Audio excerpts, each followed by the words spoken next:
လာပါမျိုးတို့ရေနဲ့ကတော့စိတ်ရောမမိုးတို့ရဲ့အလုပ်ရှင်တတိကိုသွားပြီးတော့မမိုးကြော့ပြီးကိုကတတိပြီးတော့တပည့်ကိုကြော့ရတော့မယ်လေကြော့တဲ့နေရာမှာကိုကြော့ကျင်တာကိုမကြော့ဘဲနဲ့ကိုကြည့်ရွှေလိုအပ်ထားလေးတွေကိုမမိုးကကြော့ပါမယ်ရှင်ကိုကြည့်ရွှေကဘာတွေလိုအပ်တယ်လဲလိုအပ်ထားတော့မျက်မှန်ရဲ့အိမ်ရဲ့ဖက်နှက်ကသုံးလို့တယ်အိမ်ရ1000ကျော်ကျော်1000နဲ့တော့မဝယ်ပါနဲ့3000လောက်တော်သေးတာပေါ့ကဲအိမ်ရ3000ကျော်ကျော်ဖက်နှက်ကအကျန်းစီ6000ငါဟိုသွားဒီသွားနေတာအချမ်းစီမဝယ်ပါနဲ့2000တန်တော့ဝယ်ပါဖက်နှက်က20005000မြင်မညနေပဲကျတော့ဟိုစားကားတွေနဲ့လာတယ်လေဟိုလမ်းဘေးဆိုင်လေးတွေအဲ့ဒါလေးတွေက5-8000ရှိတယ်အဲ့ဒါလေးကတလက်ဟာ5-8000တော့ဘယ်ငါညလုံးပြတ်သွားမှာပေါ့9000-6000လောက်ဟိုမှာဆိုင်ဝဝယ်မှာပေါ့အဲ့ဒါဆိုလို့ရှိရင်အိမ်ရ3000ဖက်နှက်က2000ဟိုက9000ထားဆိုတော့တသိန်းရပါတယ်ကိုကြည့်ရွှေတသိန်းလေပေးလေအဲ့ဒါကျမခုနေကမိုင်းလေးသွားဝယ်ပြီးလို့ရှိရင်ညနေကျတော့ကိုကြည့်ရွှေကျမကြော့မှာပြပစံဟာနေကအလူပြန်ချင်းနဲ့ငါကြော့မှမှတ်လို့ဘယ်ဟုတ်မငါပတ်ဆံနဲ့နေဝယ်ပြီးယူပြီးတော့ကြော့ပါအော်ကိုကြည့်ရွှေရဲ့ဟိုကျမပတ်ဆံကလေဟိုကျမ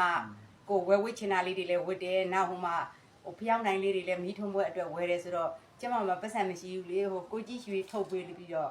ကိုကြည့်ရွှေပတ်ဆံလေးနဲ့ကျမဝယ်ပြီးတော့ကြော့တော့အဲ့လိုမတက်ရောက်ဘူးလားမဖြစ်ဘူးငါဘာငါဝါဝယ်မယ်ဒါဆိုလည်းရပါတယ်ကိုကြည့်ရွှေဟုတ်လားကဲကာယကံမနောကံဝစီကံနဲ့တစ်နှစ်တာကလုံးပတ်လုံးကိုကျမပြင်းမမိရှိခဲ့တဲ့အောင်ကံနေဦးကျမကိုခွင့်တော့ပါကိုကြည့်ရွှေရဲ့ကျမအဲ့တော့လက်အုပ်ချီပြီးတော့ကျမလေနဲ့ကြော့လိုက်မှာကိုကြည့်ရွှေခွင့်တော့ပါလေကြည့်ရွှေကလည်းလေနဲ့ပဲပြန်ပေးမယ်ရှင်မမမပေးဘူးပေါ့လေနဲ့ကြော့တော့လေနဲ့ပဲပြန်ပေးရမှာပေါ့ဩငွေနဲ့ကြော့ရင်ငွေပေးမယ်လေနဲ့ကြော့ရင်လေပေးမယ်ဩဒီလူလည်းတော်တော်ခက်ဆိုးဆိုးပဲနော်ရပါတယ်ကိုကြည့်ရွှေဒီလိုပဲညနေကျတော့ကျမဝယ်ချင်တာလေးတွေဝယ်ပြီးတော့ကြော့မယ်ကျင်းလိုက်တော့တလားအဲချင်းတိုင်မယ်ဆိုတော့မိသားစုဘယ်နှယောက်နေမှာလဲမိသားစု4ယောက်ပါဆရာမကျမဆရာမလို့မခေါ်နဲ့ဟုတ်ကဲ့မိသားစု4ယောက်ပါခင်ဗျမိသားစု4ယောက်ကဘယ်လိုတွေလဲမိသားစု4ယောက်ကအဖေရဲ့အမေရဲ့အမရဲ့ကျွန်တော်ရဲ့ပါခင်ဗျရှင့်အတန်နဲ့ကျဲလို့မရဘူးလားဟုတ်ကဲ့ရပါတယ်ခင်ဗျအတန်ကျဲပေးပါလို့ဆိုမှဟုတ်ကဲ့ရပါတယ်ခင်ဗျအဖေနာမည်ရင်ပြောအဖေနာမည်ဒေါက်တာချက်ကြီးပါရှင့်ဖေကဒေါက်တာလားမဟုတ်ပါဘူးခင်ဗျအဖေနာမည်အရင်ဟိုကဒေါက်တာချက်ကြီးပါအမေနာမည်မမဟုံပါခင်ဗျနာမည်အရင်နေပါနော်ဟုတ်နာမည်ရင်းနေပါခင်ဗျကျွန်တော်အမေနာမည်အရင်ကဒေါ်မမဟုံပါဒေါ်မမဟုံ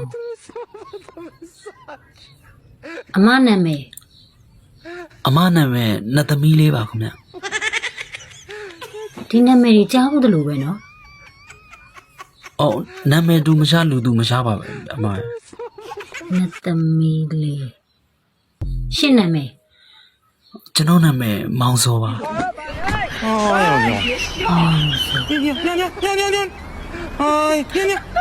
ိုဘက်မှာလက်မထိုးပြီးယူသွားလို့ရပြီ